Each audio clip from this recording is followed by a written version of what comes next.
Hello दोस्तों, नमस्कार दोस्तों। हमारे सोलर सिस्टम में 8 प्लेनेट हैं, जिनमें से जुपिटर एकमात्र ऐसा प्लेनेट है जिसे देखकर ही कहा जा सकता है कि यह सभी ग्रहों का राजा है। साइज में जुपिटर सभी ग्रहों से बड़ा, और अगर कोई सोलर सिस्टम को दूर से देखता है तो उसे सूरज के साथ जुपिटर ही दिखाई देने वाला है। यानी कि बाकी के सभी ग्रहों को ग्रह तो कचरे के समान स्पेस में कहीं खो जाते हैं। जुपिटर इतना बड़ा है कि अगर ये सोलर सिस्टम के सभी प्लेनेट को 2 बार भी खा लेगा तो भी इसमें काफ़ी जगह बच जाएगी। सबसे बड़ा होने के साथ साथ ये ग्रह सबसे ज़्यादा खतरनाक भी है, और हम इंसानों के लिए तो जुपिटर इतना खतरनाक है कि इसके रेडिएशन से 1 सेकंड के अंदर इंसान की मौत हो जाएगी, या यूं कहें कि किसी भी जीव के लिए जुपिटर बहुत ज़्यादा खतरनाक है। तो आइए आज हम बात करेंगे जुपिटर के बारे में, जो हमारे सोलर सिस्टम का सबसे बड़ा ग्रह है और सबसे ज़्यादा खतरनाक भी। बृहस्पति को अच्छे से समझने के लिए हमें इसकी कहानी शुरू से जाननी पड़ेगी। इसके लिए हमें समय में पीछे जाना होगा, तब जब जुपिटर बना ही नहीं था। सोलर सिस्टम में बनने वाला सबसे पहला ग्रह जुपिटर ही था। आज से 4.6 बिलियन साल पहले, यानी 4.5 अरब साल पहले सोलर सिस्टम बिल्कुल खाली था। सिवाय गैस के कुछ बड़े बादलों के अलावा यहाँ कोई भी ग्रह मौजूद नहीं था। इन गैसों के समय के साथ सिकुड़ने की वजह से हमारे सूर्य का जन्म हुआ, और साथ में जन्मा बृहस्पति ग्रह। सूर्य एक तारा है, और जब एक नया तारा जन्म लेता है तो उसके इर्द गिर्द धूल की एक डिस्क बन जाती है, जैसा कि हम शनि ग्रह के चारों ओर घूमती हुई एक डिस्क देखते हैं। बिल्कुल वैसे ही जिसे प्रोटोप्लेनेटरी डिस्क कहा जाता है, यानी ऐसी डिस्क जो प्लेनेट बनाती है। ये डिस्क एक तारे के पास 10 लाख सालों तक रहती है, उसके बाद यह ख़त्म हो जाती है, लेकिन जाने से पहले यह बहुत से प्लेनेट को बना देती है, जो कि उस स्टार के चारों ओर घूमने लग जाते हैं। और जब सूर्य पैदा हुआ तो उसके इर्द गिर्द भी धूल की एक डिस्क थी, जिसमें बहुत सा मैटर था, और आपस में ये टकराने लगे। इसी टकराव के चलते बृहस्पति भी बनना शुरू हो गया। बृहस्पति सबसे पहले बना, और इसी वजह से वो सबसे बड़ा भी है, क्योंकि सभी ग्रह भी उसी धूल से बने हैं जिससे जुपिटर बना है। और जो प्लेनेट सबसे पहले बनता है वो सबसे ज़्यादा धूल को अपने अंदर खींच लेता है, और वह सबसे बड़ा ग्रह बन जाता है। जुपिटर बिल्कुल उन्हीं चीज़ों से बना है जिनसे एक तारा बनता है, यानी कि जिनसे हमारा सूर्य बना है, उसी चीज़ से, उसी एलिमेंट से बृहस्पति ग्रह भी बना है। ये एलिमेंट्स हैं हाइड्रोजन और हीलियम। हमारा सूर्य भी हाइड्रोजन और हीलियम से बना है। बृहस्पति ग्रह सिर्फ साइज में छोटा रह गया, वरना यह भी एक तारा होता। अब बात करते हैं जुपिटर ग्रह की डिस्कवरी, यानी इसकी खोज की। वैसे तो बृहस्पति को भी एंशिएंट टाइम से ही डिस्कवर किया जा चुका है, क्योंकि जुपिटर उन 5 ग्रहों में से एक है जो बिना किसी टेलीस्कोप के दिखाई देते हैं। मरकरी, वीनस, मार्स, जुपिटर और सैटर्न 5 ऐसे प्लेनेट हैं जिसे हम बिना टेलीस्कोप के आसमान में देख सकते हैं। ये ग्रह एक बड़े बड़े से तारे की तरह दिखाई देते हैं। इसी वजह से एंशिएंट टाइम के लोगों ने इन 5 ग्रहों को सबसे पहले देख लिया था। उन्हें सिर्फ यही लगता था कि सोलर सिस्टम में केवल 5 ही ग्रह हैं।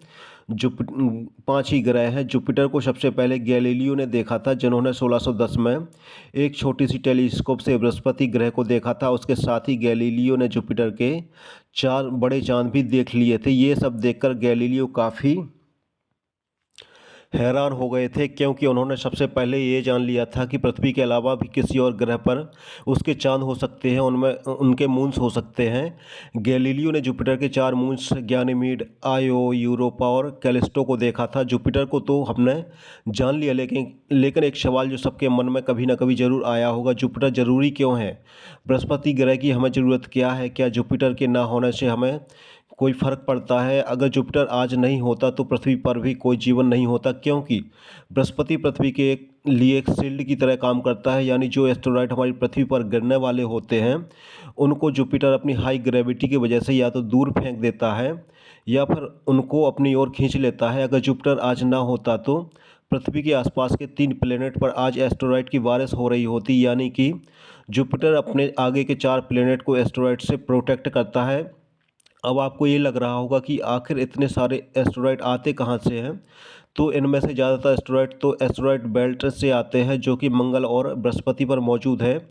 इस बेल्ट में 1 से 2 मिलियन एस्टेरॉयड मौजूद हैं, और 2021 में की गई स्टडी से यह पता चला कि जिस एस्टेरॉयड से डायनासोर का खात्मा हुआ था, वो एस्टेरॉयड भी एस्टेरॉयड बेल्ट से ही आया था। इन एस्टेरॉयड के बीच मिलियन ऑफ किलोमीटर का डिस्टेंस होता है। एक एस्टीमेट के अनुसार एक एस्टेरॉयड से दूसरे एस्टेरॉयड के बीच का जो डिस्टेंस है वो लगभग 1 मिलियन किलोमीटर है। दोस्तों अगर हमारी पृथ्वी के डायमीटर की बात करें तो यह 12,742 किलोमीटर है, यानी एस्टेरॉयड के अंदर जो डिस्टेंस है उस डिस्टेंस के अंदर अर्थ जितने 235 प्लेनेट फिट आ जाएंगे। अब बात करेंगे बृहस्पति ग्रह की संरचना की।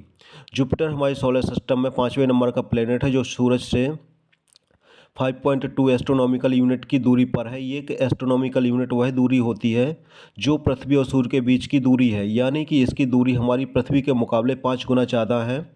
जुपिटर का रोटेशन सोलर सिस्टम के बाकी ग्रहों से ज़्यादा तेज है। जहां पृथ्वी अपना एक रोटेशन 24 घंटे में पूरा करती है, वहीं बृहस्पति अपना एक रोटेशन 9 घंटे और 56 मिनट में पूरा कर लेता है, जिसकी वजह से सोलर सिस्टम का सबसे फास्ट रोटेशन वाला प्लेनेट बनता है। जुपिटर का ऑर्बिट बड़ा होने की वजह से इसे सूरज का एक चक्कर लगाने में पूरे 12 साल लग जाते हैं, जबकि सूरज का एक चक्कर लगाने में सिर्फ 365 दिन यानी 1 साल का समय लेती है। और मज़े की बात तो यह है कि जब पृथ्वी सूरज के चक्कर लगाती है तो पृथ्वी पर मौसम बदलते रहते हैं, वहीं जुपिटर पर मौसम है ही नहीं। जुपिटर के साइज की बात करें तो इसकी चौड़ाई अर्थ से 11 गुना ज़्यादा है, और इसमें अगर धरती को भरा जाए तो उसमें 1312 पृथ्वियाँ समा सकती हैं। इतना ही नहीं, जुपिटर में इतनी जगह है कि सभी प्लेनेट को 2 बार खाने के बाद भी डकार भी नहीं लेगा। दोस्तों जुपिटर सौरमंडल का सबसे बड़ा ग्रह है, और इसी वजह से इसके पास हर वो चीज़ बड़ी है। जो जुपिटर के पास सबसे बड़ी मैग्नेटिक फील्ड है। जुपिटर के चांद सोलर सिस्टम के सबसे बड़े चांद हैं, और सोलर सिस्टम के सबसे बड़े तूफान भी जुपिटर पर आते हैं। बृहस्पति का नाम रोमन गॉड्स किंग के नाम पर रखा गया था, जो कि बाकी सभी देवताओं का राजा था और उनमें सबसे बड़ा था। अब आते हैं उस सवाल पर जो वीडियो की शुरुआत में कहा गया था। जुपिटर इतना खतरनाक है कि वहां जाते ही पल भर में इंसान की मौत हो सकती है, तो क्या फिर बिना इंसान के कोई स्पेसक्राफ्ट जुपिटर पर लैंड हो सकता है? तो इसका जवाब है नहीं, क्योंकि दोस्तों जुपिटर एक गैसीय प्लेनेट है जहां ग्राउंड है ही नहीं बल्कि सिर्फ गैसें हैं।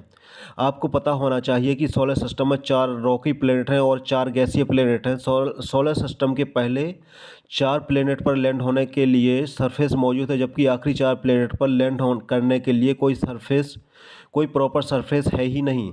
गैस वाले प्लेनेट या तो गैस से बने होते हैं या फिर बर्फ और पानी से बने होते हैं। जुपिटर और नेपच्यून को अब गैस प्लेनेट के अलावा आइस प्लेनेट भी कहा जाता है, क्योंकि यह बर्फ से बने हैं। जुपिटर पर सिर्फ और सिर्फ गैस है। इन गैसों का प्रेशर इतना ज़्यादा है कि अगर कोई स्पेसक्राफ्ट यहाँ लैंड होता है तो वह यहाँ गिरता ही चला जाएगा, और उससे पहले वह जुपिटर की कोर तक पहुँच पाएगा। उससे पहले ही वह गैस के प्रेशर से फट जाएगा और फिर वह अपने टेम्परेचर के कारण भाप बनकर उड़ जाएगा। जुपिटर पर अब तक 9 स्पेसक्राफ्ट भेजे जा चुके हैं, जिनमें से केवल गैलीलियो ही जुपिटर के अंदर जा पाया है। वायेजर 1 और वायेजर 2 जब जुपिटर के पास से गुजरे तब दोनों से मिली जानकारी ने बताया कि जुपिटर के पास अपने रिंग्स हैं और उसके कुछ नए मून्स को भी उन्होंने डिस्कवर किया था। उसके बाद साइंटिस्ट ने सोचा कि क्यों ना एक ऐसा स्पेसक्राफ्ट बनाया जाए जो जुपिटर के अंदर जाकर अच्छे से स्टडी कर सके। दोस्तों आपको यह जानकारी कैसी लगी कमेंट बॉक्स में ज़रूर बताएं, और आपने अभी तक हमारे चैनल को सब्सक्राइब नहीं किया है तो चैनल को सब्सक्राइब जरूर करें। धन्यवाद।